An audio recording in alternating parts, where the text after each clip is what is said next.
വിദ്യാർത്ഥി സമരത്തെ പിന്തുണച്ചതിന്റെ പേരിൽ മോഹൻലാലിന്റെ മകൾ വിസ്മയുടെ മോഹൻലാൽ നേരിടുന്ന കടുത്ത സൈബർ ആക്രമണമാണ്. ചോദ്യം ചോദിക്കുന്ന പൗരന്മാരെ ജനാധിപത്യ രാജ്യം നേരിടേണ്ടത് ഇങ്ങനെയായിരുന്നില്ലെന്നാണ് വിസ്മയ പറഞ്ഞത്. പിന്നാലെ കടുത്ത സൈബർ ആക്രമണമാണ് വിസ്മയ്ക്ക് നേരിട്ടത്.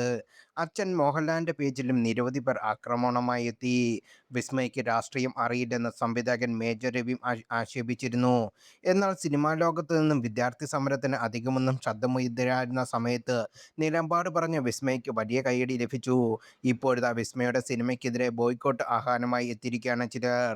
വിസ്മയുടെ അരങ്ങേറ്റ ചിത്രമായ തുടക്കത്തിന്റെ പുതിയ പോസ്റ്റർ മോഹൻലാൽ പങ്കുവച്ചിരുന്നു. ഈ പോസ്റ്ററിന് താഴെയാണ് സംഘപരിവാർ അനുകൂലികളും വിദ്യാർത്ഥി സമരത്തെ എതിർക്കുന്നവരും ബോയ്ക്കോട്ട് ആഹ്വാനമായി എത്തിയത്. രാജ്യദ്രോഹിയായ വിസ്മയുടെ സിനിമ കാണില്ലെന്നും തുടക്കം തന്നെ ഒടുക്കമാകുമെന്നും കമന്റുകൾ പറയുന്നു. ഒടുക്കം ആവുമോ ഇത്? രാജ്യത്ത് കലാപം, തീവ്രവാദികളെ സപ്പോർട്ട് ചെയ്യേണ്ട നിന്റെ ജിഹാദി മോളുടെ സിനിമ നമുക്ക് കാണണ്ട. ഫാലിദർ ഇത് കാണുന്നില്ല. കൂതറപ്പടമായി മാറട്ടെ. മോളുടെ കയ്യിലിരിപ്പ് ശരിയല്ല. തുടക്കം ഒരു ഒടുക്കമാവട്ടെ. രണ്ട് കാലുകളിൽ രണ്ട് വള്ളത്തിൽ ഒരേ സമയത്ത് ചവിട്ടി നിൽക്കുന്ന താങ്കളുടെ മകളല്ലേ. മോശമാകാൻ വഴിയില്ല. തുടക്കമാകട്ടെ. എന്ത് ആയാലും ഈ സിനിമ കാണില്ല. കാണേണ്ട ആവശ്യമില്ല. എനിക്കെൻ്റെ ദേശമാണ് വലുത്. തുടക്കം തന്നെ മോശമാണ് എന്നായിരുന്നു ചിലരുടെ കമന്റുകൾ.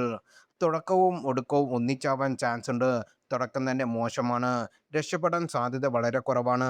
സുഡാപ്പികൾ പണം കാണുമെന്ന് വെച്ചിട്ടായിരിക്കും സുഡാപ്പികളുടെ പുതിയ ബർഗർ കലാപം സപ്പോർട്ട് ചെയ്തത്. സുഡാപ്പികൾ ഫേസ്ബുക്കിൽ മാത്രമേ ഫേക്ക് ഐ ഡി വെച്ച് കളിക്കത്തുള്ളൂ എന്നുള്ള കാര്യം പുതിയ ആൾക്കാർക്ക് അറിയത്തില്ലല്ലോ. നാട്ടിൽ ഇല്ലാത്തതുകൊണ്ട് കാര്യങ്ങളൊന്നും അറിയത്തില്ല.